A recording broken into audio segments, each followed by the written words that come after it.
Today we will do our 10th chapter connectors in our grammar.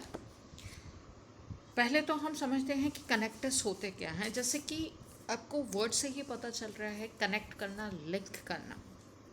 A word which join two words, phrases, clauses or sentences is called a link device.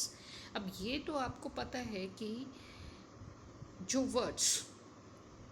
दो words को, दो phrases को, दो clauses को या दो sentences को जब जोड़ते हैं या लिंक, वो एक लिंक डिवाइस का काम करते हैं और उसको हम कनेक्टर भी कह सकते हैं. आपने पढ़ा था conjunctions, prepositions and adverbial phrases जो हैं, they can also serve the same things, linking devices. तो इसके अंदर, कनेक्टर्स के अंदर, हम इन तीनों के रूल्स के बारे में पढ़ेंगे. Now, rule with example. Like two or more ideas in a paragraph can be connected in 4 different ways.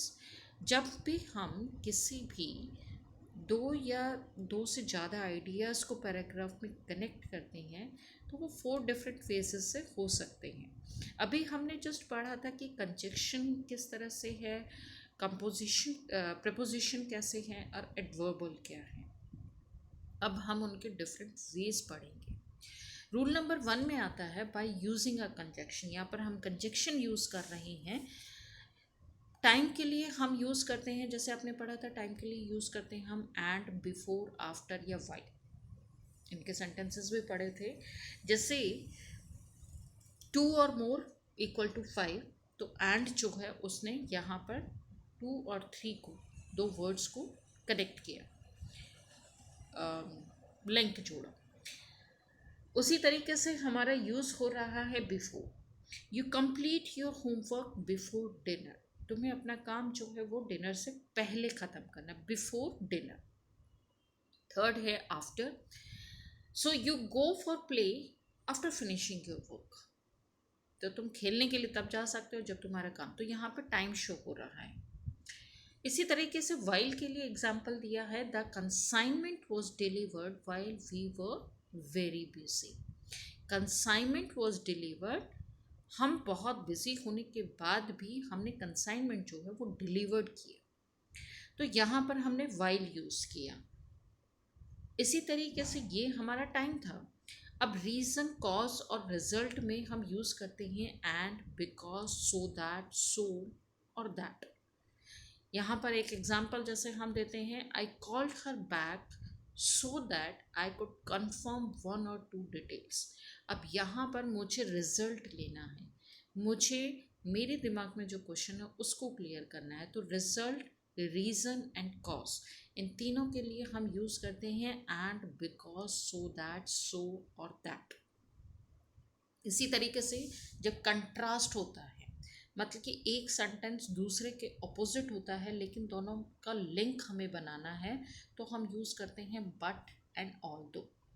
For example, the books were delivered last week but we could not expect that. हमने उसको सोचा नहीं था लेकिन books जो हैं वो delivered हो चुकी हैं लास्ट वीक. तो यहाँ पे कंट्रास्ट है, जो नहीं सोचा वो भी हुआ, वो लिंक जुड़ा है यहाँ पर, दो कंट्रास्ट चीज़ों की. दूसरा रूल आता है हमारा एडवर्बल फ्रेजेस. इसके अंदर लिंक जो है वो एडवर्बल फ्रेजेस के अंदर हम कैसे हैं, जैसे टाइम के अंदर हम यूज़ करते हैं before that, after that, and then, during this time. अब हम ऊपर वाला ही सेंटेंस लेते हैं, जैसे हमने कंजक्शन में लिया था, the consignment was delivered while we were busy. यहाँ पर सेम सेंटेंस हम ले रहे हैं. एडवर्ब ऑफ फ्रेज में क्या हो जाएगा, the letter was delivered on Friday during this time we were busy. हमने यहाँ पर अब वर्ड कौन सा यूज़ किया है, ड्यूरिंग दिस टाइम. वहाँ पर हमने वाइल यूज़ किया था कंजक्शन में. मीनिंग सेम है, सेंटेंस सेम है, बट कंजक्शन में डिफरेंट वर्ड यूज़ करके हमने लिंक जोड़ा, एडवर्बल फ्रेज में हमने डिफरेंट लिंक जोड़ा, वर्ड यूज़ करके लिंक जोड़ा. रीज़न कॉज और रिजल्ट के लिए हम यूज़ करते हैं because of this, that is why, as a result या consequently. For example, I wanted to confirm one or two details. That is why I called her back. The same sentence we have done here. I called her back so that I could confirm one or two details. देखो, meaning same सही है, sentence भी हमारा सही है. कई बार आप confuse हो गए कि कंजक्शन के अंदर और इन सब में कंफ्यूज हो जाते हैं. देखो, सेंटेंस हमारे सही हैं, बस प्रॉपर वे में हमें उसको डिलीवर. अब ये ना करें कि हम आधा कंजक्शन और आधा एडवर्बल फ्रेज. इसीलिए उन्होंने कहा है रूल्स होते हैं कुछ हमारे ग्रामर्स में. तो यहाँ पर हमने क्या किया है, the letter was, I wanted to confirm. अब इसमें कन्फर्मेशन का जो सेंटेंस था वो हमने पहले लिया, और आई कॉल्ड हर बैक हमने इसमें एडवर्बल फ्रेज के अंदर बैक साइड में लिया. I wanted to confirm one or two details. That is why I called her back. Contrast में हम use करते हैं nevertheless, however. The books were delivered last week. However, there was no one to inspect them. But we could not expect them. हमने conjunction में लगा use किया था. यहाँ पर हमने however use किया. थर्ड रूल है हमारा by using a preposition. Preposition में टाइम के लिए हम यूज करते हैं before, after, during. The consignment was delivered during a very busy time. तीनों सेंटेंसेस को तीनों रूल्स के अंदर सेंटेंस सेम है, मीनिंग सेम है, करेक्ट सेंटेंसेस हैं. गलत हम किसी को नहीं कह सकते, बट उनको कहने का तरीका तीनों में कितना वो है, देखो, लिखने में, कहने में नहीं, लिखने में. The consignment was delivered while we were very busy.